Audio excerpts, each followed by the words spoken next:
اتغدينا، يلا بقى نحبس بكوباية شاي في الخمسينة. وفي الحقيقة ان 50% من الناس مقتنعين ان الشاي مضر ولازم نقلل منه، وال50% التانيين ما يقدروش يستغنوا عنه ولازم يشربوه بعد كل وجبة. هل الشاي مضر ولا مفيد؟ انا هسيبك انت اللي تحكم.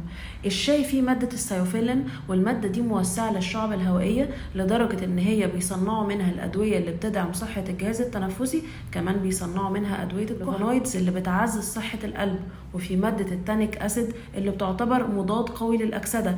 كمان في دراسة بتقول إن الشاي بيقلل الكوليسترول. أمال إيه قصة الشاي بيجيب أنيميا دي؟ أنا هحكي لك يا سيدي. كان يا مكان واحد بيحب الشاي وعنده أنيميا، الناس كلها اتجمعت عليه وقالوا له الأنيميا جاتلك بسبب شرب الشاي. قال لهم هو ايه علاقة الشاي؟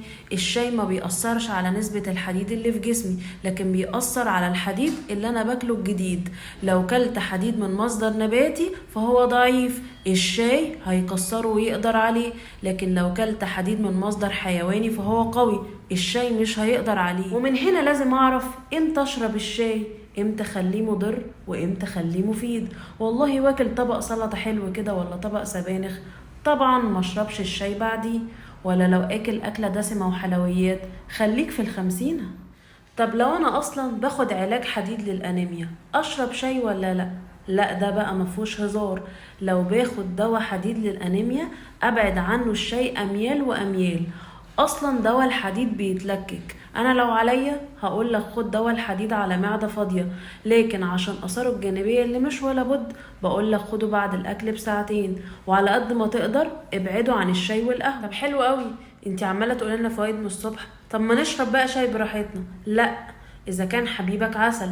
الناس اللي بيفرطوا في الشاي او اللي احنا بنقول عليهم مدمنين الشاي، دول اكتر ناس عرضة للقلق واضطرابات في النوم ومشاكل في الاسنان وارتجاع في المريء. كمان الحوامل ما ينفعش يشربوا شاي بكميات كبيرة. كمان الشاي هو نفسه اللي مفيد للقلب، كتره ممكن يأثر على القلب وممكن يسبب لك كمان الجفاف. والشاي ما ينفعش يتشرب كده غير لما ناكل جنبه حاجة حلوة، كيك بقى ولا حلويات. نفسي اعرف مين حط القانون ده، يعني هل ده موروثات، ولا الشاي هيقول لنا لا لازم حلويات؟ ليه؟ ما تجرب كده تحط عليه فصين او مسمارين قرنفل، او تنعنع الشاي بعود نعناع. والشاي بلبن مشروب الطيبين. الشاي بلبن ملوش دعوة اذا كنت انت طيب ولا شرير، دي حاجة ترجع لك انت. لكن لو فاكر انك بتاخد فوائد اللبن من مشروب كوباية الشاي بلبن فانت غلطان، لان الشاي بيأثر على امتصاص المعادن اللي في اللبن. فيا تشرب اللبن لوحده يا تشرب الشاي لوحده وخليك طيب. انا دكتورة داليا يوسف، اخصائي التغذية العلاجية والاكلينيكية. قولي بتشرب كام كوباية شاي في اليوم، وبتشربه امتى بالظبط، وهل بتشربه سادة ولا منعنع؟